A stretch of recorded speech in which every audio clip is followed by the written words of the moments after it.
తిక్కల్దానా అక్కడేం చేస్తున్నావే? బజార్లో పడుకున్నావు. మాటలు మంచిగా రాని రఘు. తిక్కల్దనా అంటే నోరు వరుగుతుంది. మళ్ళీ మళ్ళీ అంటాను తిక్కల్దానా తిక్కల్దానా తిక్కల్దానా. ఏందో ఇది? చూసావా వరుణ్, ఆ రఘు గారు నన్ను తిక్కల్దనా అంటాడు. పొయ్యి బరకపో. ఇదిగో శ్రీ విద్య, మా రఘుని ఏమనంటే మా చూడే చెప్తానా, బరికి పరిస్తా మిమ్మల్ని. రఘు శ్రీవర్షిణీలు మీరే కదా వాళ్ళని తిట్టేది, మళ్ళీ మీరే బరుకుతా అంటే ఎలా? ప్లీజ్ అలా ఏమనుకోర్రి. వాళ్ళకంటే నీకే ఎక్కువ వస్తున్నట్టుంది కదా కార్తీక్. ఈ మధ్య మమ్మల్ని పట్టించుకుంటే వెళ్ళవు. నువ్వే సిగ్గులేని దానివి శ్రీవర్షిని, మధ్యలో రాకు నువ్వు. మీరే మందులు ఇచ్చిరి మళ్ళీ మీరే అంటారు.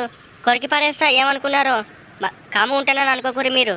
దమ్ము ధైర్యం ఉంటే ఇక్కడికి వచ్చి మాట్లాడండి, అక్కడే పడుకొని కాదు. రండి, బరికి పారేస్తాం, ముగ్గురం ఉన్నాం. నన్ను ఇన్వాల్వ్ చేయక శ్రీవర్షిని, మీరు చూసుకోండి, నన్ను ఇన్వాల్వ్ చేయకూడదు. మధ్యలో కినాళ్ళు ఉన్నదని అనుకుంటానా, లేకపోతే మిమ్మల్ని ఇద్దరిని బరికి పారేస్తాను. రఘును నిన్ను శ్రీవర్షిని నోరు అదుపులో పెట్టుకో, ఇంకోసారి అనకు.